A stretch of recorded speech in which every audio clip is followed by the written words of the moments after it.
Hello, and welcome to Medical Glove Due Diligence, 5 Minutes to Save $5 Million, Part 7. My name is David Lawrence. I am the former in-house counsel for the parent company of Sri Trang Gloves, Thailand company, public company, now public company limited,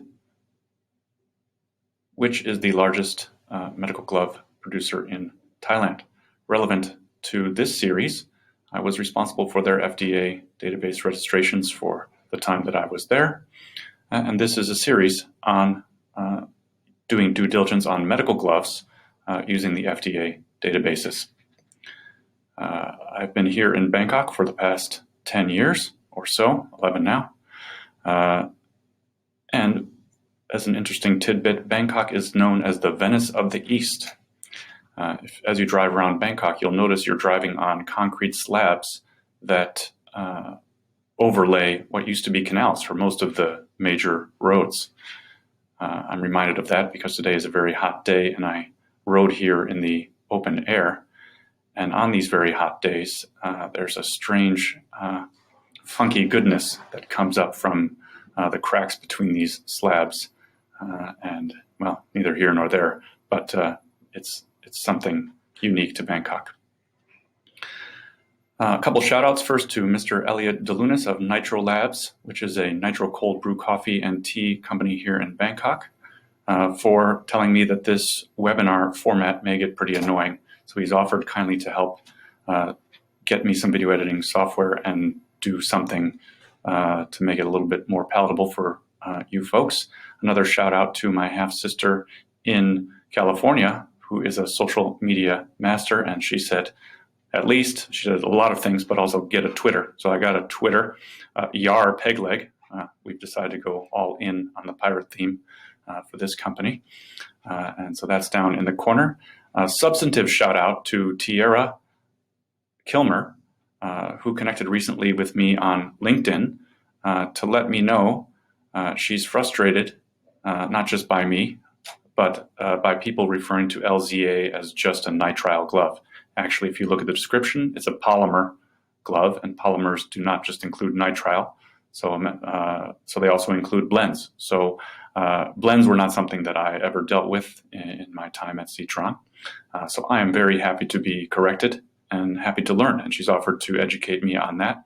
I don't know how we're going to transmit what I've learned, but hopefully some sort of collaboration, because I would appreciate that. And as well, as much as I like to share knowledge, I certainly want to learn, and learning what I don't know is very important, because I don't want to risk misleading anyone on these videos. Okay, I've burned a lot on the introduction, but hey, it's a Saturday, why not?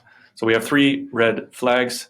We're going to go oversell. They say they can do everything. They probably can't. Check it out. External verification, 510K. Either there's not one listed, in which case they shouldn't be shipping medical devices to the U.S. In I'd say all cases. Maybe I'm wrong there too.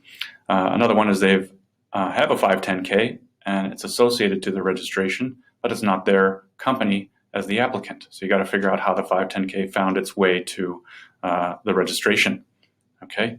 All of this is backed up by external due diligence, which means you don't believe what the person tells you who you're dealing with. You have to find a third party, neutral or on your side, to go look it out, check it out. That could be, or another source of information. That could be a site visit. You send someone physically to the site to make sure there's lines in there. It could be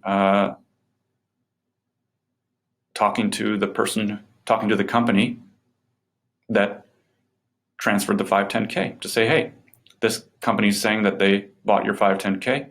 Can you verify that? Okay, and you don't need to tell your counterparty that you're doing this. And in fact, I would recommend against it. And if something like that kills a deal, well, then I don't think the deal was probably meant to be anyway. We'll get into that really in the due diligence part. Okay, so that's about it for today's video. It's a short one, and it's the end of the series, so we'll move on next time to some war stories, some real-life stories. The names have been changed to protect both the innocent and the guilty. Thank you. Please like and subscribe.